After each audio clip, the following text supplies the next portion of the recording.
Hello friends, कैसे हैं आप सभी लोग। उम्मीद करता हूँ सब अच्छे होंगे। तो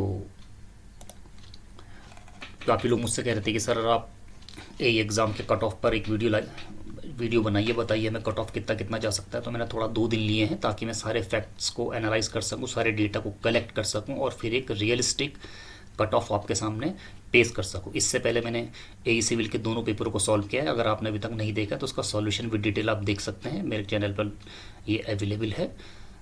तो जिन लोगों ने मेरा चैनल सब्सक्राइब किया है उनको थैंक यू वेरी मच, और जिन्होंने अभी तक सब्सक्राइब नहीं किया प्लीज़ सब्सक्राइब कीजिए। मेरे चैनल में आपको सारी चीज़ें बहुत ऑथेंटिक मिलेंगी और आने वाले पेपर भी मैं सारे सॉल्व करने वाला हूँ। हो सकता है लोक सेवा आयोग के जो पेपर हैं जेई के पुराने वो भी मैं सॉल्व करूँ। ओके, तो प्लीज़ सब्सक्राइब करें। अगर सब्सक्राइब कर रखा तो लाइक ज़रूर करें वीडियो को, बल्कि आप अभी लाइक कर दीजिए वीडियो को और अभी सब्सक्राइब भी कर दीजिए। ओके, तो without any let let's begin. सबसे पहले मैं आपको ये बताना चाहूँगा कि जो एग्ज़ाम आपने दिया है उसमें कितनी नंबर ऑफ पोस्ट है। हो सकता है आपको पता ना हो, तो मैंने ये 2021 एग्ज़ाम का ऑलरेडी नोटिफिकेशन अरेंज किया है आपके लिए। ये देख लीजिए, आप स्क्रीनशॉट ले सकते हैं। ये पूरा सीटों का डिस्ट्रीब्यूशन है, इतनी इतनी सीट्स इस डिपार्टमेंट में है और टोटल सीट 154 हैं। इसमें से अगर मैं ए सिविल की बात करूं, ये जो भी कट ऑफ मैं आज आपको बताने वाला हूं दोस्तों, ए सिविल का ही मैं बताऊंगा आपको, ए सिविल की ही बात करूंगा। बाकी ब्रांचेस की तो बहुत कम सीट्स हैं। तो 154 टोटल सीट्स हैं। बाकी मैकेनिकल इलेक्ट्रिकल को की 19 सीट इसमें है। तो 154 में से अगर मैं 19 सीट घटाता हूँ तो 135 सीट्स मेरे पास इस टाइम बचती हैं। ठीक है, बट बात यहाँ भी ख़त्म नहीं होती है। अगर आपको याद होगी तो लोक सेवा आयोग ने इसमें एक कोरिजेंडम वैकेंसी बढ़ाने का भी एक नोटिफिकेशन जारी किया था, जो कि ये वो भी मेरे पास है, वो भी मैंने अरेंज किया। ये देखिए आप, इसमें लोक सेवा आयोग ने ये कहा है कि ए सिविल की 16 सीटें हम बढ़ा चुके हैं। तो 135 तो मैंने आपको अभी बताई थी, तो 135 में 16 सीट लोक सेवा आयोग ने और ज़्यादा बढ़ाई थी। तो अब टोटल नंबर ऑफ सीट्स आपकी 151 आपके पास अवेलेबल है ए सिविल के लिए। ठीक है, तो ये तो मैंने आपको ये बताया कि कितनी सीट्स इस टाइम आपके पास अवेलेबल है। आगे बढ़ते हैं। कट ऑफ को एनालाइज करने से पहले मैं आपको थोड़ी बहुत जानकारी देना चाहूँगा। जो जनरली लोगों के सवाल होते हैं कि कैंडिडेट फ्रॉम अदर स्टेट्स का क्या होगा, तो मैं सीधे कहना चाहूँगा जो लोक सेवा आयोग की नियमावली है उसके हिसाब से अदर स्टेट के सारे कैंडिडेट्स को जनरल कैटेगरी में ट्रीट किया जाता है, और जितना भी क्राउड बाकी स्टेट्स का आता है उन्हें जनरल कैटेगरी के लड़कों वाली सीट पे मर्ज किया जाता है। वो उस जनरल की मेल सीट्स पे फाइट करेंगे, इवन दो वो चाहे किसी भी कैटेगरी में आता हूँ बाहर के। इवन बाहर की वुमेन को भी उत्तराखंड स्टेट्स में वुमेन रिजर्वेशन नहीं दिया जाता। वुमेन मतलब उत्तराखंड में क्या, ये बाकी स्टेट में ही मुझे लग रहा है ऐसी है। तो बाहर का सारा क्राउड आपका जनरल की मेल वाली सीट पे आएगा। तो पहला आपका डाउट दूर हो गया होगा। दूसरा, वुमेन रिजर्वेशन अलग अलग स्टेट्स में वुमेन रिजर्वेशन अलग अलग है। उत्तराखंड में 30% वुमेन रिजर्वेशन है। Next, factor affecting cut off analysis. अब आप कहेंगे कि सर आपने कट ऑफ एनालिसिस कैसे डिसाइड किया है, तो मैंने 4 फैक्टर लिए हैं इसको एनालाइज करने से पहले। एक तो लास्ट एग्जाम का कट ऑफ को मैंने बेस बनाया है, ए सिविल का जो उत्तराखंड में हुआ था। ठीक है, दूसरा मैंने नंबर ऑफ वैकेंसी को भी देखा कि इस बार कितनी थी और लास्ट टाइम कितनी थी। ऐसा नहीं कि लास्ट टाइम 1000 वैकेंसी और इस टाइम 100 वैकेंसी और मैं कट ऑफ कंपेयर कर रहा हूँ, इट्स टोटली इलॉजिकल। ओके, तो नंबर ऑफ वैकेंसी को भी मैंने कंसिडर किया है। दूसरा, rate of increase of competition को भी मैंने देखा है। इसके लिए मैंने हाल ही में उत्तर प्रदेश से में जो सिलेक्शन हुआ है उसके कट ऑफ को में भी एक नज़र मारी है, ताकि मुझे पता लग सके कॉम्पिटिशन कितनी तेज़ी से बढ़ रहा है। और चौथे में मैंने ये कंसिडर किया है कि ट्रांसपेरेंसी इन रिजल्ट। अभी तक आयोग में जो भी आरोप लगे थे लास्ट टाइम जानते होंगे आप, तो मैं ये लेके चला हूँ कि इस टाइम पूरी ट्रांसपेरेंसी से एग्ज़ाम का रिजल्ट डिक्लेयर किया जाएगा। ठीक है, इन 4 फैक्टर को लेते हुए मैंने कट ऑफ डिसाइड किया है।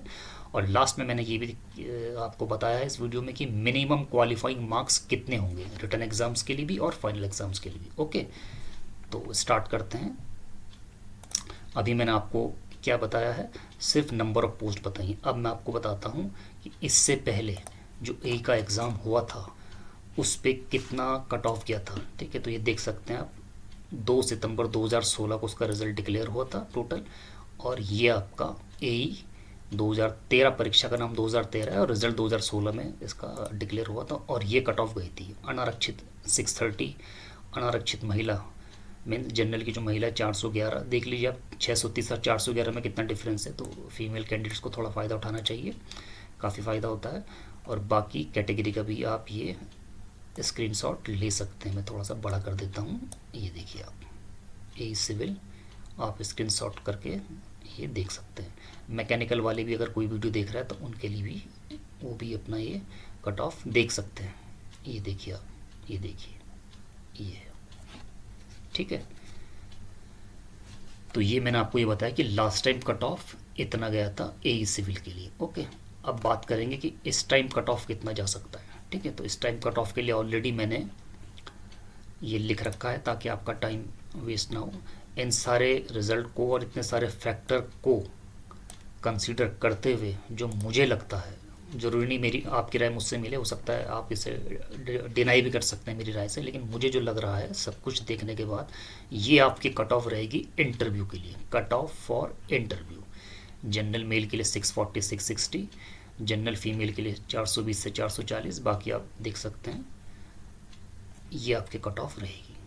ठीक है, नेक्स्ट मैंने लास्ट में आपको कहा था कि qualifying marks for written exams and final exam, ये भी आपको पता होना चाहिए कितना कट ऑफ गया था। तो अब हम ये हमें कहाँ मिलेगा, ये मिलेगा यहीं पर आपको मिनिमम क्वालिफाइंग मार्क्स कितना होता है। तो ये देखिए आप सबसे नीचे ये लिखा है, देखो क्वालिफाइंग मार्क्स। ओके, और ये भी आप पढ़ सकते हैं, लिखित प्रकृति वस्तुनिष्ठ, यानी कि ऑब्जेक्टिव एग्ज़ाम का परिणाम तैयार करने जाने हेतु निर्धारित न्यूनतम अर्हक मार्क, यानी कि मिनिमम क्वालिफाइंग मार्क्स इसका मतलब। ठीक है, मतलब आप जो इंटरव्यू के लिए जा रहे होंगे उसके लिए मिनिमम मार्क्स इतने चाहिए, और अंतिम चयन फाइनल जब आपकी जॉब लगेगी ए की पोस्ट में, तब आपके लिए कम से कम इतने मार्क्स आपको चाहिए, 40% 45%। यानी कि अभी हम इसकी बात कर रहे हैं फिलहाल, इसमें आप ध्यान दीजिए। पहले आपको इंटरव्यू रिटर्न क्वालिफाई करना है तो 40% मार्क्स तो आपको लाने ही पड़ेंगे। अगर इससे कम प्रतिशत आपके मार्क्स आते हैं तो आपको कंसिडर ही नहीं किया जाएगा, चाहे आपकी कैटेगरी में जिस भी कैटेगरी से आप हो, चाहे कितना भी कम आपके कट ऑफ गया हो, बट इतने तो आपको लाने ही पड़ेंगे इंटरव्यू में पहुंचने के लिए। तो जनरली इतने सभी ले आते हैं 30-35% मार्क्स। एक सवाल और होता है वुमेन रिजर्वेशन को लेके, वो भी मैं आपको क्लियर कर दूँ, सारे मैं डाउट्स क्लियर करना चाहता हूँ आपको। वुमेन रिजर्वेशन को लेके ये होता है कि अगर किसी कैटेगरी की वुमेन वो मिनिमम क्वालिफाइंग मार्क्स नहीं ला पाई, जो मैंने अभी आपको बताया 35% 40%, तो क्या होगा।